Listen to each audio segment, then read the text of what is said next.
we will arrest the criminal illegal immigrants and put them behind bars or send them back.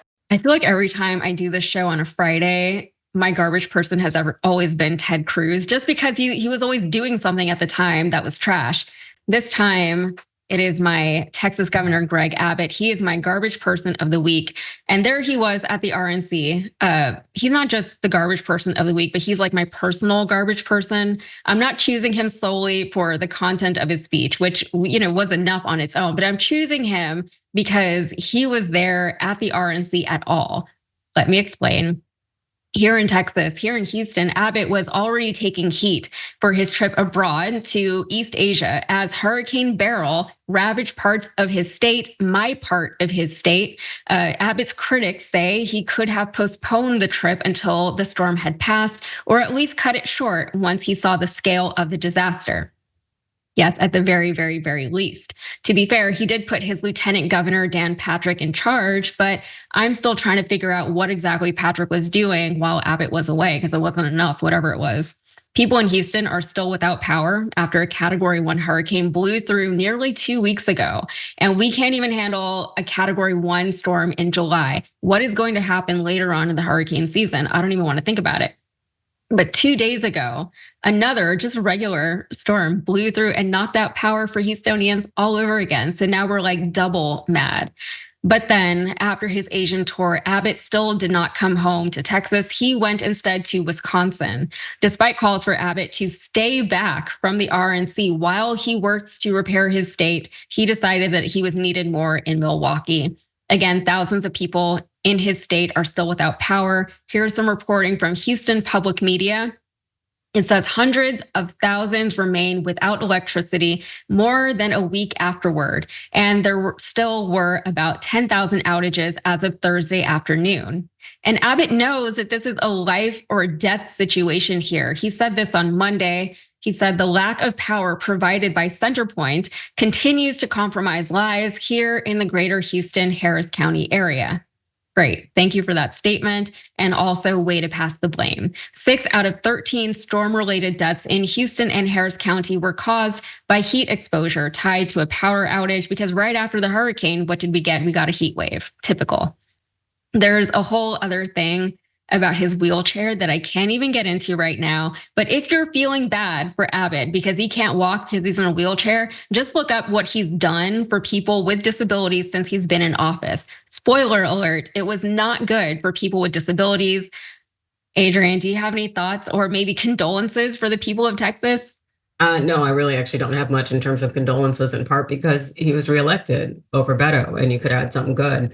It's unfortunate, though, because I think that Abbott recognizes that he's somewhat untouchable. You know, when you, under your watch in your administration, you have 19 children who are murdered en masse and 2 adults at a school, and they still continue to bring you back. I think you probably think you can do just about anything. So I'm not shocked that Abbott has not come home while his Texans are drowning and without electricity and whatnot, because it's continued to show that, hey, the Republicans will lie, they will cheat, they will steal, they will ignore you and put you in a bad position. But when you continue to elevate them and put them in positions to lead, then as far as I'm concerned, that's a you issue. So it's a damn shame. And I really feel for the people in Texas who were wise enough to try to choose a different alternative leadership.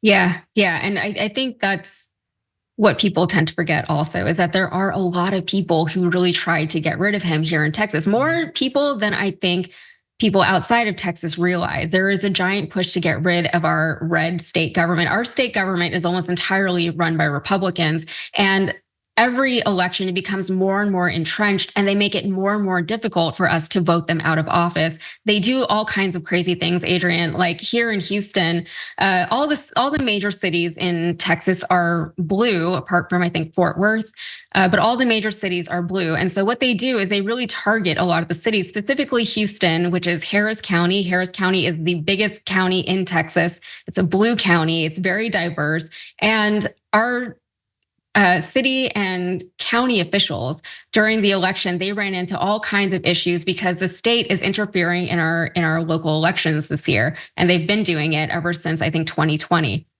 So they really are making it difficult. We're fighting against a lot here. I do think that people are really upset with Greg Abbott, even Republicans in the state of Texas, because there's so many things that he has mismanaged, so many crises that we've seen here that he hasn't done enough for. There was a polar vortex, whatever year that was, 2021, I think, where people died and froze in their homes because of the power grid. Here we're having power issues again during a heat wave in Texas summer, Texas heat. There was also the Uvalde shooting, and he just said, well, it could have been worse, right? And all of these things combined, people are really losing whatever faith they may have had in somebody like Greg Abbott, not just in him, but in the Republican Party. Maybe I'm being optimistic. I've been here for over 20 years, waiting this whole time for it to at least become a little bit more purple than it has been. But I've never seen this much just rejection of Republican policies and these Republican leaders as I have recently. So I'm like very, very, very cautiously optimistic. But anyway, let's get into 61,000 of you voted on your garbage people of the week. Starting in fifth place, we have JD Vance for attempting to hide his pro-life stance. Absolutely. Who is he fooling? He's just like all these other Republicans. In fourth place, we have all of Fox News for attacking the female Secret Service agent because, of course, they targeted her. In third place, we have Ron Johnson for pushing violent rhetoric at the RNC. Can't say that I'm surprised. Elon Musk came in second for donating to Trump's campaign. And for those of you who don't know, he had previously said that he wouldn't donate to either presidential candidate, but then the Wall Street Journal, I think it was, reported that he was actually donating $45 million a month to a pro-Trump PAC. Elon denies this, but the Journal stands by their reporting. And in first place, your garbage person for the week was Judge Eileen Kahn for dismissing the classified documents case. But we all knew that that's why she was there in the first place, right? Adrienne, what do you think about those garbage people? I think that they are quite accurate, quite on point, especially Kahn. It's wild how the news cycle continues to move so fast, and there's so much garbage that continues to come through because I forgot about Kahn. But I really hope that this is an opportunity for the Court of Appeals to kick her off the case. But then again, by the time that everything is also said and done, Trump may be in the office, and this whole entire prosecution may be gone. Yeah, well, you know a lot more about that than I do, so I'm going to defer to you on that one.